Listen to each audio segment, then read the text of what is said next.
I figured at some point I would do a video about Oppenheimer. I didn't know exactly when, but after the Oscars came and went, I said to myself, what excuse do I have now? So here I am. So I don't just want to talk about Oppenheimer, the film, though. I want to talk about the movie and also two other books that are directly related to it. One of them much more directly than the other. And the first thing I want to say is that if you haven't seen Oppenheimer, by all means, go see it. It's a terrific film. See it on the biggest possible screen you can. And there are many great reasons to see it, not least of which being that it's a great entertainment, but that it is also one of those rare movies about science and scientists that manages to avoid a lot of the terrible cliches about this sort of thing. We see scientists as actual identifiable, relatable human beings, and the process of science as being something that happens in stages and where there rarely are aha moments where people snap their fingers and invent everything at once. And the film also manages to generate a lot of suspense in very unexpected ways. The thing that you might think from watching the trailers is that the suspense is generated by questions like, will they be able to make the bomb work? But the real suspense comes from other things, which I'm absolutely not going to spoil ahead of time. So go ahead and check it out for starters, just on the basis of it being a great movie. And if it intrigues you, then there are two books that I want to recommend on top of that. And they expand enormously on both the man at the center of the film and at the whole story surrounding him as far as the Manhattan Project goes. And the first of these is the biography of Oppenheimer that the film was based on. It's called American Prometheus by Kai Bird and Martin Sherwin. And if you read it, and if you've seen the movie, you will, of course, recognize a great deal of the material in it, but you will see how the biography expands on this tremendously. You'll see how the movie was essentially a condensation of a lot of things, how many things are telescoped into each other or left out entirely. So it's nice to see this stuff unpacked and brought to its full length and explored as completely as possible. And again, another nice thing about it is the way that it humanizes all of these subjects. These were not, these were human beings. And as brilliant as they were fallible. And the way that they came to their discoveries and made their insights were also, sometimes quite flawed. That a lot of times they would come to an idea that they would defend religiously, only to realize it wouldn't work. And so a lot of the really great ideas did not come from any one person.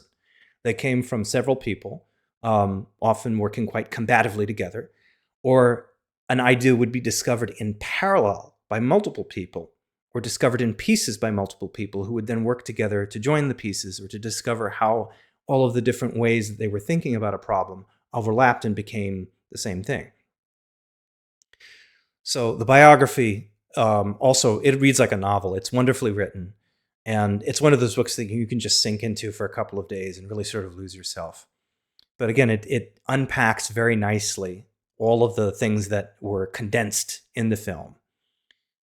The other book that I want to talk about is about the much larger circumstances around the making of the bomb. And it's called, appropriately enough, The Making of the Atomic Bomb by Richard Rhodes.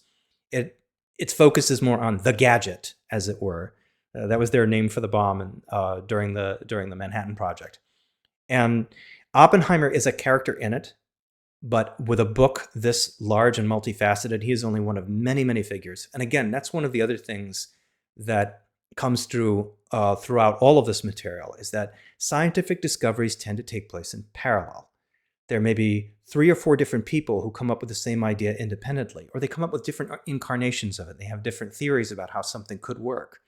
And then they debate with each other about how, which version of their ideas is the most workable. And so one of the things that becomes clear from that is that there isn't really any one eureka moment for a lot of this kind of stuff. There are lots of little ones that add up, or the eureka moment that does come is only the beginning of a much longer chain of events, ending in something as grandiose and as terrifying as the invention of the atomic bomb. So there's a lot of background material that the other book and the film are only able to touch on. So if you're interested in going into the deep background as being your real point of interest in this material, then that's the book to start with, The Making of the Atomic Bomb. And there's also a follow-up, also written by Rhodes, about the hydrogen bomb and the arms race of the 1950s and all of the other subsequent developments from that. And I'm going to go into that in a separate video. I actually have to sit down and give it a totally separate reading, but there's a lot to unpack there as well. So with these three The takeaways for me is that when you want to inject realism into a science fiction story that revolves around actual science, whether it's a discovery or an invention or what have you, um, first place to start is with the scientists themselves. And you want to look at how actual scientists have worked and what their difficulties were and what their triumphs were like. What were they like as people? How did they work with each other? And you want to go beyond the cliches that are so easy to fall back on. You know, the cliche of the instant genius or the lone genius, that kind of stuff. There are touches of that, but those are only a tiny part of the whole picture. The bigger picture, the more complete picture, is well worth getting to know. So, some understanding of the real nature of scientific genius is going to be really useful. And that typically means that a lot of these kinds of discoveries happen as pieces scattered across a landscape, and that they have to be drawn together and synthesized. And that often requires a massive undertaking of work, that sometimes trying to get some of these discoveries cleared up, trying to figure out what they're actually about or whether they're even practical. That's a whole effort in and of itself that can be tremendous and monumental, and how difficult it is to get something to happen at all. There was a lot of question during the run up to the creation of the bomb about whether or not any of this could even be achieved with the technology that they had at the time, and how that they were only possible to progress there slowly and by painstaking inches. All this stuff is well worth studying the historical record for, because it gives you something concrete to draw on, something to echo in your own work about how similar things would be done in the story that you're talking about. And one more thing that comes to mind, and this is something that the movie really does place front and center, and to other degrees, the other books that I've talked about, is how scientists can become big men of history, and how big men of history also can become victims of history. That they are just as much a product of the stream of time that they live in, and that they are often just as much a slave to it as any of the rest of us. This is something I talked about in my movie review of Oppenheimer, which I've written on my website. I have linked down in the description below. And that's an optional thing to consider. That doesn't necessarily have to be a focus, but it is something that for me really adds a humanizing dimension to any discussion of these things, especially when they take place on such a grandiose scale and they involve things like geopolitics. So those are my takeaways from these three. You want to see Oppenheimer just because it's a great film. And you want to dig into the biography of Oppenheimer that they sourced for the film, because it expands on all of these wonderful details about his life and gives you some sense of what it was like to actually be a scientist and be involved in the middle of all this. And for the biggest possible picture, you read Making of the Atomic Bomb, and you get a great sense of how these kinds of things are these projects that often involve so many different people working in parallel, making separate discoveries, and then bringing them together.